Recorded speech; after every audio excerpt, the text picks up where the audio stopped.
Hello, children. Welcome to the new session on values and data types. We have just completed two parts from the session. Hope you have gone through that. The different types of tokens. We learnt about the 7 types of tokens, and you have written the notes also, I think, the points which I discussed during my video session. Now we will go with the next part and the final part of this lesson. Okay, values and data types. So next we are going to learn about the different data types. We learned on the different tokens. Now we are going to learn on the different data types. So this is the next step towards programming. First step we learned on the different tokens, and here we are going to learn on the next step. What is meant by a data type? Okay, so we shall move with the slides. Please note down the points so that you also remember what I am telling you during my online class. Okay, we shall move on to the slides. So we continue with chapter 3, value and data types. So here the first portion is data types in Java. So I have already told you what is meant by data. Like if you could remember when we learned variables, tokens, that is identifiers, we told about a TB Nagar colony and a house over there and all that, right? So we also learned variables are nothing but memory locations in a computer. And this named memory location stores some data. So what type of data are you going to store in that particular memory location? That has to be intimated to the compiler. So the compiler must know what type of data you are going to store in that particular memory location. So accordingly, the compiler will allot the memory for that particular variable. So that is where your data types come in. Clear? So that particular process, you call it as storage assignment phase. Compiler allocates memory for different variables to store the data. So compiler is allocating memory, and so when the compiler is going to allocate memory, it has to know what type of data you are going to store there, right? Like if you go and you want to stay in a flat, if you are a single person, if you are telling to that person or a broker or is telling you I want a flat, what will you tell him? Yeah, I am the only person, so I just want a small flat.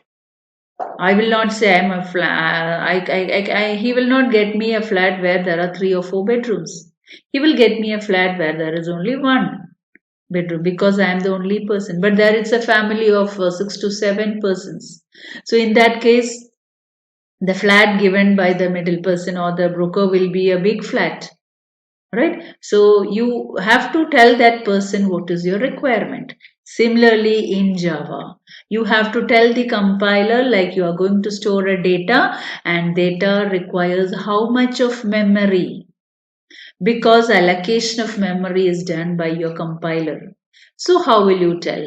So there again you are using some English like words in the form of data types. Clear?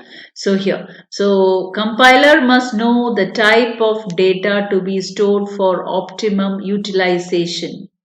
Optimum means suppose if I want to store a little small number, then the memory required is little small. But if I want to store a very big number, then the memory required is quite bigger than the original one, right? So for optimum utilization or better usage. For example, I give int x is equivalent to 4.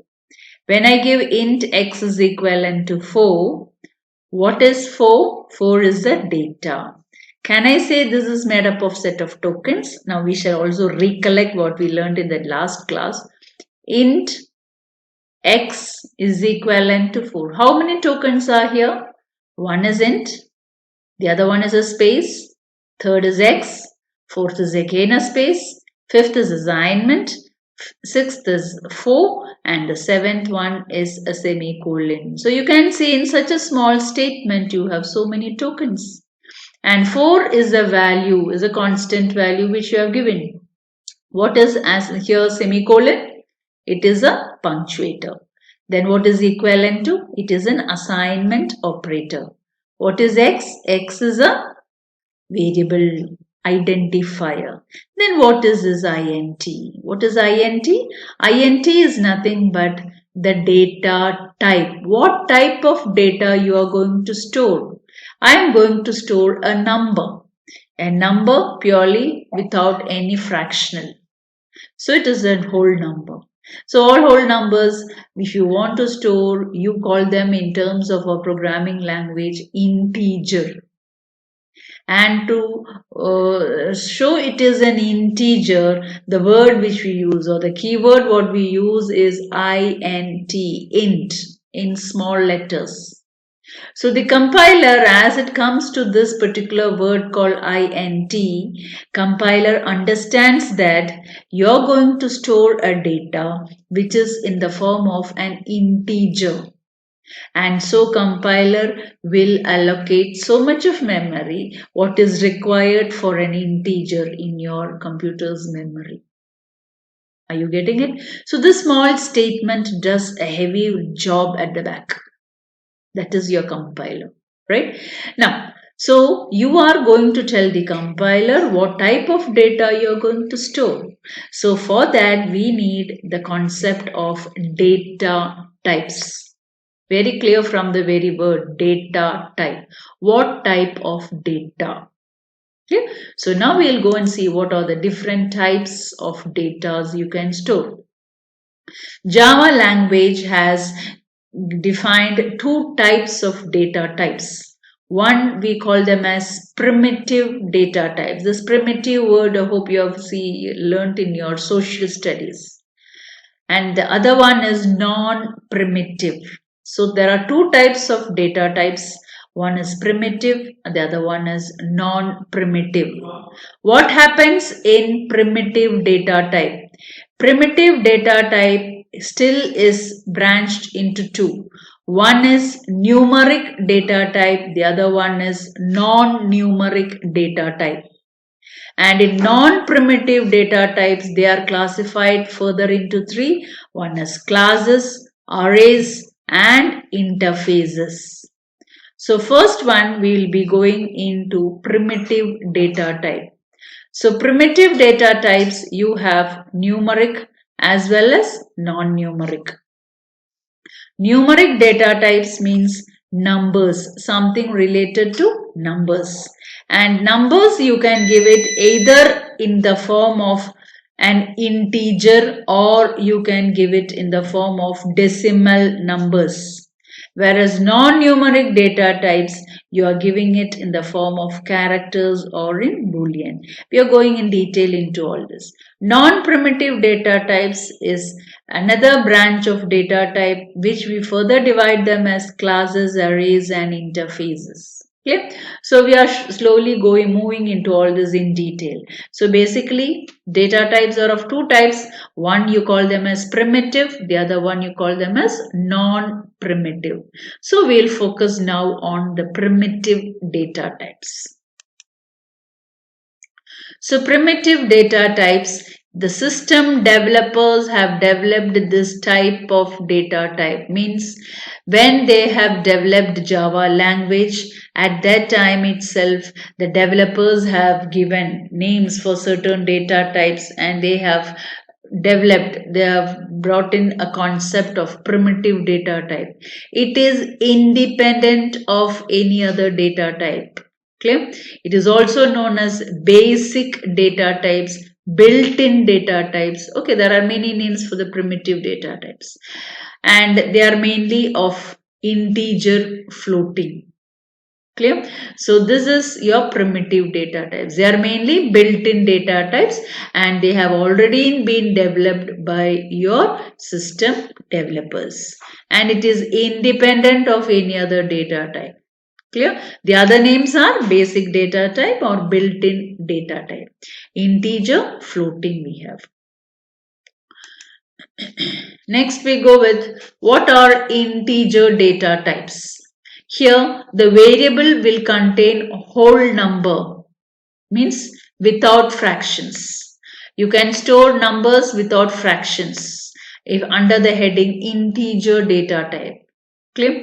And here when you say a whole number, it varies. The range varies. So for that they have been subdivided as byte, short, int, long. So all these four data types are commonly called as integer data types. Clear? Here if you want to store a whole number, positive or negative, without any fractions, then you are concentrating on integer data type. And depending upon the range of the number, you will see whether you want a byte, whether you want a short, int or long. So here, this box, I hope the same thing is available in your textbook as well. Byte. Byte is an integer data type. It is usage is bitwise operators. Normally, as far as our syllabus is concerned, we are not making use of byte data type in our programs. Clear? What is the size? I said you are talking about data types because you want to allocate memory into the computers, allocate memory for that particular variable. So if I write byte, if I say byte A is equivalent to 5, what is actually happening here? A memory in location in the memory is given the name called A, and the value you are storing there is 5. How much of memory is allocated is 1 byte. Hope you are getting it. So when looking into this word byte, the compiler will allocate 1 byte of space for the variable A, and inside that it will store 5. The next one is short. Short also is an integer data type. Here it will store small range of integers. Normally what we type, very small letter. They will occupy how many bytes? 2 bytes or 16 bits. We know 8 bits is 1 byte. So it stores 16 bits or 2 bytes. And your short, if I say B is equivalent to 13, B is a memory location in your computer which will occupy 2 bytes. And inside that memory location, you are going to store the number 13. Clear? Similarly, integer. For integer, you can see here how you write is only int. And remember, all you write in small letters, lowercase. Integers more than short. The range will be greater than that of short. And here it will occupy 4 bytes. And the way you declare them is int A is equivalent to 678. Means you are declaring a variable called A which is going to store 678, and this particular memory location A is holding 4 bytes of memory. The last part of your integer is long. Here it will store large integers when your range is more. The memory occupied is 8 bytes. You can see the difference in the examples. Long D is equivalent to, it's a very big number. When you want to store a very big number, then you will be making use of the long data type which occupies 8 bits. And this box is very essential for you to know when you are learning, because in your section A questions, they will ask you. They may ask you the memory occupied by a byte, short, integer, long. If they ask you in bits, you have to write in bits. If they ask you in byte, you have to write in byte. So what I will suggest is, if you are going to learn in whether in byte or bits, please specify the unit. If suppose they ask you, how many bytes does an integer store? So you will write 32. But what you have learnt is 32 is bits. But in the question what they asked you was how many bytes? So the answer should have been 4. So in order to avoid confusion, whatever you are writing the number, whether you write 32 or 4, please specify the unit. If they ask you how many bytes does an integer store, you write 4 bytes. If you are writing in the form of 32, then you write 32 bits. So make sure that whichever value you are learning, whether it's in the form of bits or bytes, don't forget to write the unit. Okay, this is a very important portion for your section A. Okay, so next we go with the next slide. Floating data types. So you know what is floating data types means variables which contain fractional numbers. When you have decimals, earlier integer, it's a whole number, positive, negative. Here also it's positive or negative, but they contain fractional numbers, means they contain decimal numbers. Here's again they are of two types. One you call them as float, the other one you call them as double. In your float, you have small array of decimal values. If you could look into the example, float A is equivalent to 5.3. Here you see the decimal value small. So you are making use of float data type. And what is the memory here occupied? 4 bytes. If it is in bits, 32 bits. If it is double will occupy wide range of decimal values. So double B is equal, you can see the decimal content is more here. It occupies how many bytes? 8 bytes. So this box is also very important for you. Okay, you can mark it important in your textbook because all these are repeated questions for your section A. Next, we are going with the characters. Characters means they contain single character. Hope if you have not forgotten, character literal, the value, what you store in a character, a single character. It could be a number, it could be a letter, or it could be a special character. Here it contains a single character. You know, we have already learnt about the ASCII code. There are 256 ASCII characters, but we are using only 128 out of them. And we have also learned the code ranges from 0 to 127. So whatever character you are giving in, it is all stored or it's converted into its ASCII form. And what is the space occupied by your character? It occupies 2 bytes. So a character occupies 2 bytes. And in Java, as far as Java is concerned, characters, they take it in two forms. One is single character, the other one is set of characters. Now we will see what is the difference between a single character and a set of characters.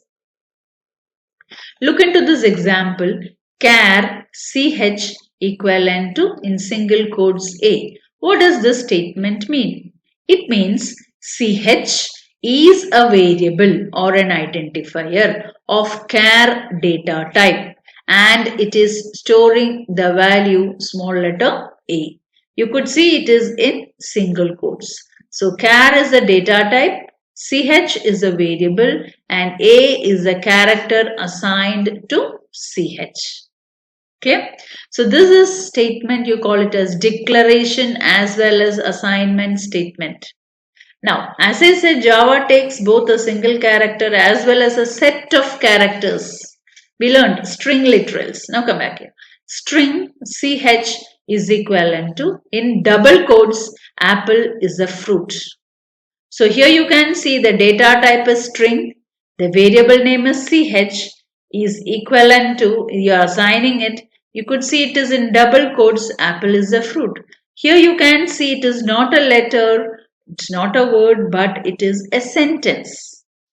So what we could infer from here is string can take values either as one single character, it can take as a word or a set of words. Whereas char data type takes only one letter. The letter should be in single quotes.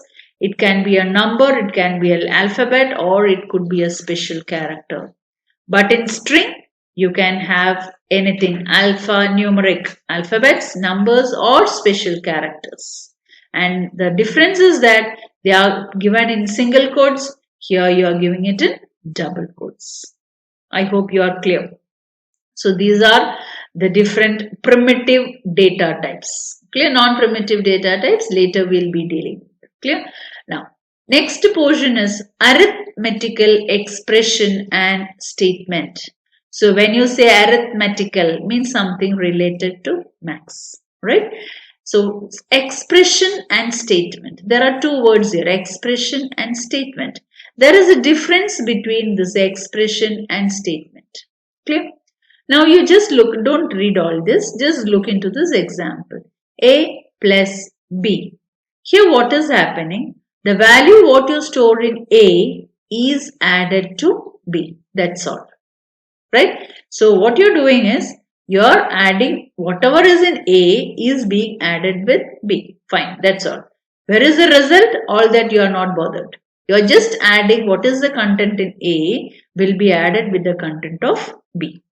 Now, such a statement, okay, such a statement where you have some variables or you have some values and some arithmetical expressions which is yielding a result is known as an arithmetical expression. So, here you can see A is a variable, B is a variable and plus is an arithmetical operator. And when you do A plus B, you are getting a result. Clear? So this much what you write, you call it as an arithmetical expression. When does it become a statement? It becomes a statement when the result what you get from this arithmetical expression is stored into another variable. Now if I give A as 3 and B as 5, what happens? 3 plus 5 is 8. When I am storing this result 8 into another variable, then that statement I call it as arithmetical statement. Now look into this example. You have your C is equivalent to A plus B. So what I did, what is in A is added to B, but the result what you get is being stored into C. So this statement is differing from this statement. How? This is an arithmetical expression, whereas the result is being stored into another variable. So this becomes an arithmetical statement. So this is also an important definition. When an arithmetical expression is assigned to a variable, now this is A plus B is an arithmetical expression, the outcome or the yield is being assigned to a variable, then it becomes an arithmetical statement. I hope things are clear for you, the difference between arithmetical expression and arithmetical statement. Next, we are going to learn about arithmetical expressions, right? So there are two types of arithmetical expressions, pure expression, impure expression. So what did we see in expression? When you have two variables, they are all joined with some arithmetical operators like plus, minus, into, slash, modulus, anything, any operator, and then you are doing some calculations or something, that you call it as an arithmetical expression. So there are two types. One you call it as pure expression and impure expression. Now what is pure expression? An arithmetical expression that uses all its components of the same data type. The earlier example I told A plus B. There I did not specify what is A, what is B. Now look at this example. Here I said int A comma B. What is this statement? This is called as a declaration statement. I am declaring two variables A and B of what data type? Int data type. So what will happen to my memory? In my memory, a place called A and a place called B will be created and each will occupy 4 bytes. Why? Because int takes 4 bytes.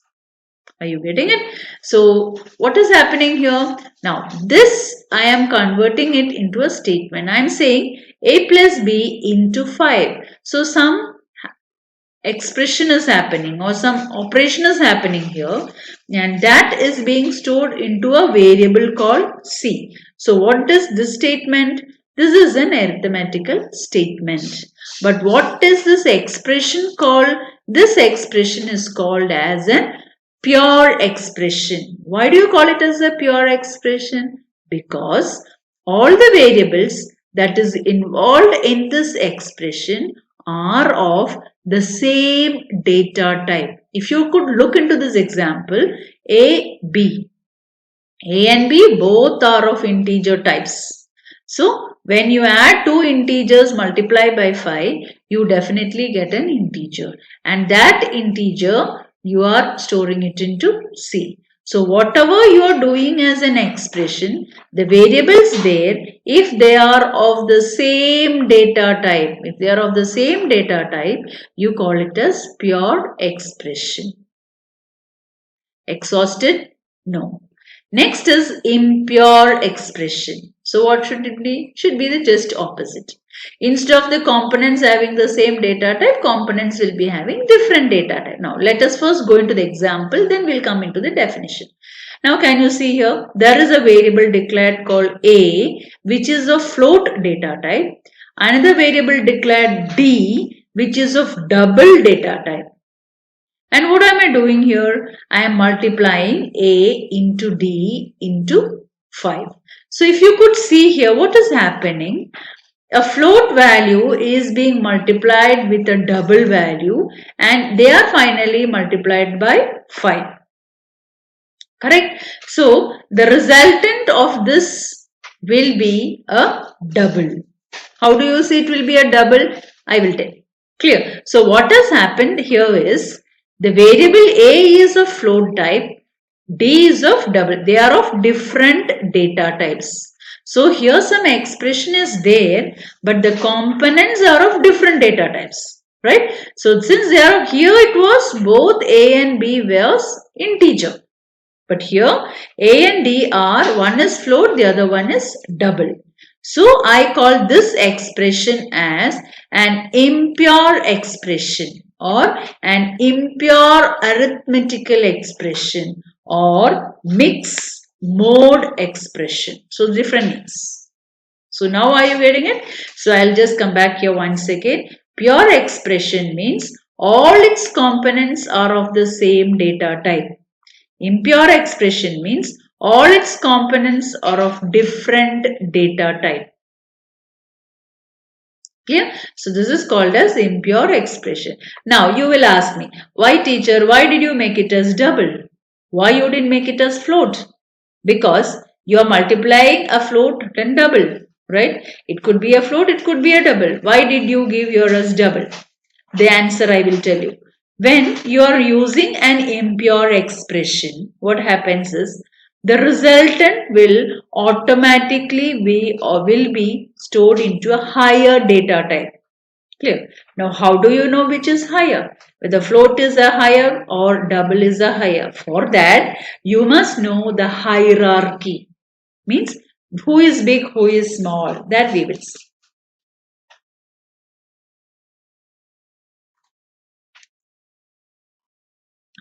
Hierarchy of data types means, here this is the order, increasing order of hierarchy. So double is the powerful. Clear? And this is the least powerful. So byte, char, short, int, long, float and double. So when I am working on a float and a double, automatically it gets converted into double, higher data type. Suppose if I am working on an int and float, it will automatically get converted, value will be converted into float. Automatically it happens. Clear? Now, how is this happening? So you must know this hierarchy of data types. You must know the hierarchy of data types.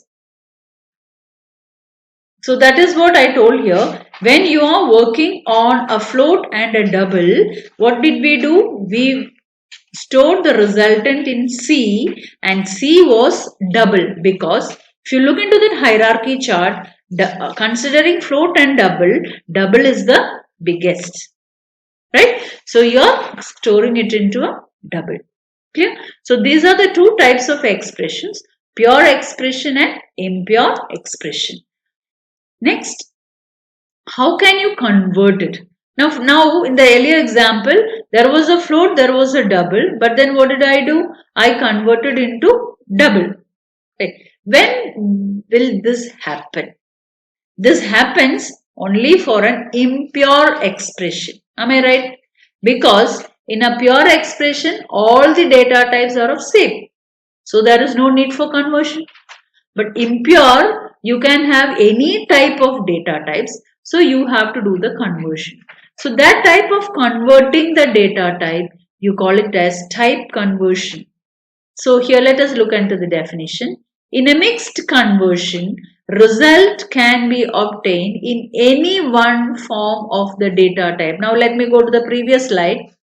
Here float A double D, right? I have stored as double C because automatically it gets converted into a higher data type.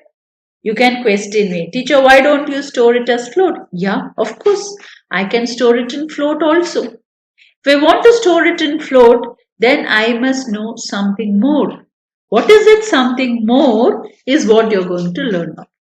Clear? That conversion of, let me give you one example. If I multiply 2 into 3.2, what will be my answer? 2 into 3.2. My answer will be 6.4. Right? 2 is an integer. 3.2 is a float. Am I right? And when I multiply, I get 6.4, which is a float value. Am I right? Yes. So int and float, which is higher, float is higher. So what happened? The answer I get is also float. So what should I do? To store this resultant, I should create a float value. Similarly, if I store an integer, what will happen? In the 6.4, 0.4 will be removed. Why? Because I want it as integer. What do you mean by integer? Something without decimal values. So what is happening to my 0.4? My 0.4 is deleted. That much of data is lost. So if I want to convert it in the reverse way, then I should tell the compiler to do so. Okay, what should I tell the compiler to do such type of conversion is what we call it as type conversion. Clear? So that's what we are going to learn here. So in a mixed conversion, result can be obtained in any one form of the data type. Clear? Convert the various data types into a single type. Such conversion is called as type conversion. If there is an int and a float, I said automatically float will be the answer. But if I want to convert it into int, then I should form this type conversion process. See, we'll see what is this type conversion. The data type of the result gets automatically converted into the highest data type available in the expression without intervention of the user. What does this mean? Now, if I have float A, B, H and area, when I do this, what happens? The area will be of automatically float. Clear? So without me doing anything, automatically if it is converting it. Now in the earlier example I showed you, I'll show you the previous slide. Here I said float A double D. Here what was happening? When I multiplied a float and a double, it is getting converted into C, which is of double data type, higher data type. So automatically this is happening. Correct. But in some cases, when you want, this is automatically conversion. In some cases, you say, no, I don't want C to be double. I want it to be float only. If that case, what you should do? You should tell the compiler, okay, compiler, don't convert it into double. You convert it into float. Are you getting it? So that type of conversion, what we call it as explicit type conversion. In a mixed conversion, what happens? The data type of the result can be converted to a type depending upon the user's choice. Clear? Now, if I say float A and B, when you say whenever you multiply two fraction numbers, you get a fraction. Did you like 3.2 into 2.1? Right? What do you get? You get a fraction. Am I right? But what I want to do is, I don't want the fraction. I want it as integer only. Right? For example, the same example, let me say. If I say 1.1 into 1.1, what do you get? You get 1.21. Am I right? So this is again a float. For example, A is having 1.1, B is having 1.1. When I multiply, I get 1.21. So what is 1.21? 1.21 is again a float value. Am I right? But I am very sad. No. I don't want that decimal values. I want only integer. So what I should do? The resultant, this 1.21, I should store it as an integer, int. So what I will tell the compiler? Okay, you multiply A into B, but what you do? The resultant here, you convert it into integer. So I am telling the compiler, because I want it to be done like this. If I don't give here int, what will happen?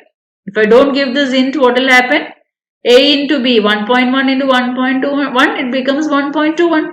That will be stored in area, right? But here I am telling the compiler, you do the multiplication of both the floats, but you give the result to me as integer.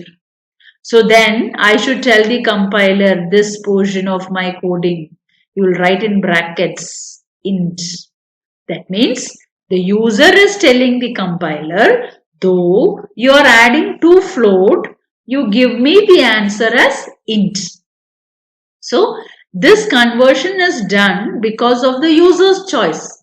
So this type of conversion, you call it as explicit type conversion, where you have to show it like this in brackets.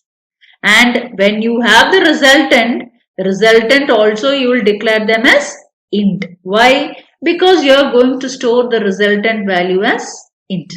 So if I give you a float, what will happen? It will give you an error because you are converting it as int and you cannot declare them as float. I hope you are getting it. You are already learned, but still I'm just... So this type of conversion, you call it as typecasting. This is called as typecasting. Clear? So now with this, we have completed this portion, and we are also going into the next chapter, chapter 4. So once we complete this, please go through the review inside. There are questions. I hope the exercise questions, question and answers were all marked for you. You have done it. So that is why I am not giving you in the notes portion of these 4 lessons. Maybe I have to begin actually from the 5th lesson, right? So one more chapter has to be gone for recap. After that, we will be beginning with the 5th lesson. Clear? So I hope you are getting things. I don't find anybody asking me any queries. So I hope you are all happy with what I have taught you. And since there are no queries, no doubts, I am happy that you are all taking it in the correct sense. You are enjoying a good, safe, healthy life. Also, don't forget to go through the lessons. Make your lessons up to date. There will be exams conducted. There will be tests conducted. So don't think just with these videos, your lessons, your studies are over. Don't have that thing in your mind. You will be having midterm exams. You will be having terminal exams. Though it is online, classes are going on. You will have all these exams going as per the school schedule. So don't forget to do your daily lessons. Be safe. Please go through the lessons. We will meet in the next online session. Okay? Bye.